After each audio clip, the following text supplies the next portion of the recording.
What's up, gang? Marty from Extreme Fitness, and I wanted to just speak to you for a minute about abdominal training. You know, most people think abdominal strength is coming from flexion, right? Rounding out the lumbar spine against a hard surface by doing things like crunches, sit-ups, leg raises, captain's chair exercises, things like that. So if we talk about what your abdominals are doing 99% of the time, they're doing trunk stabilization and compression of the abdominal contents, right? Think about it. You're not always doing trunk flexion, hip flexion, trunk rotation, or lateral flexion. Most people are standing still or sitting in a chair all day. So if you keep training your abs the same way based on flexion or rotation, it doesn't always translate back into activities of daily living very well. That rectus abdominis, which is the one everybody's after, the holy grail of fitness, is one big long muscle that extends from the crest of the pubis all the way to the rib cage and the xiphoid process. The primary function is flexion of the trunk. However, the low fibers also contract to flex the hip joint. The abdominal muscles serve two functions, both producing and preventing motion as they promote stability of the pelvis and the lower back. In other words, our abdominal muscles help maintain a neutral pelvis and have optimal lumbar curvature. Always be sure to keep the dual purpose of the abdominal muscles in mind when you're doing a training program out there, personal trainers. You can step into any gym anywhere and talk to 100 people, and you're going to get 100 different answers as to what's the best exercise for your abs. You're always going to see people doing sit-ups and crunches, but honestly, those exercises place way too much compressive force on the lower back. Repetitive flexion and extension of the spine can lead to injuries there, and too much trunk flexion will actually shorten your rectus abdominis, resulting in kyphosis, so you're going to feel bent. So when you talk about abdominal training, people are going to tell you, well, you do this for your upper abs and this for your lower abs. That's bull. There's no such thing as upper and lower abdominal muscles. Both the upper and lower portions of the rectus abdominis have one common nerve supply. So they cannot be isolated into upper and lower section, guys. There are exercises that emphasize either trunk flexion or pelvic stabilization. So what exercise has the possibility to affect both flexion and extension as well as pelvic stabilization?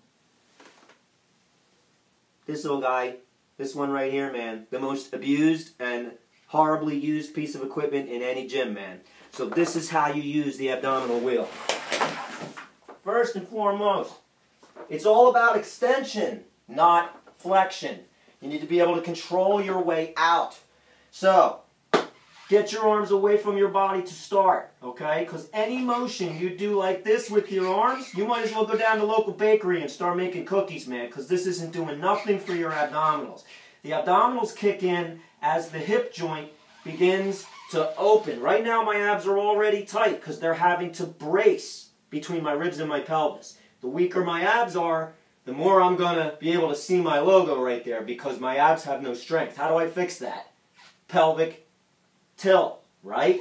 You tuck your tail between your legs to get rid of the sway back like a proper push-up. Now, with the pelvic tilt going on, my abdominals are already tight. They're contracted. Now the job is, how far can I open my hips and push this wheel while I'm maintaining that stability? Then, pull the knees back to the chest like a knee raise in a captain's chair. That's the function. You're controlling stabilization and flexion and extension at one time. So, you tuck the pelvis underneath so the abdominals are tight. Now let's see, how far can I go? Starting to give already. Now I'm letting it go. Look at that curve. Try to hold it, okay? If you can't maintain that level of tension, then you've gone too far. Pull back through. There's none of this. Boom. Oh, wait, I can do it. I'm going to get back up again. Oh, that was great, man. Let's try it again. No, no, no. That's how you blow out the lower back, guys. Think about how to stabilize your pelvis, okay? Stabilize under. This is no abdominals. This is abdominals. I'm not making dough. I'm opening the hips while I am stabilizing the pelvis. Try those few cues. Tuck your tail between your legs. Control the opening of your hips. Don't go so far that you feel the rib cage dipping down to the floor, and never touch your trunk to the floor. Give the ab wheel another try. Do it that way. I know you're going to get stronger abs from it and a safer low back.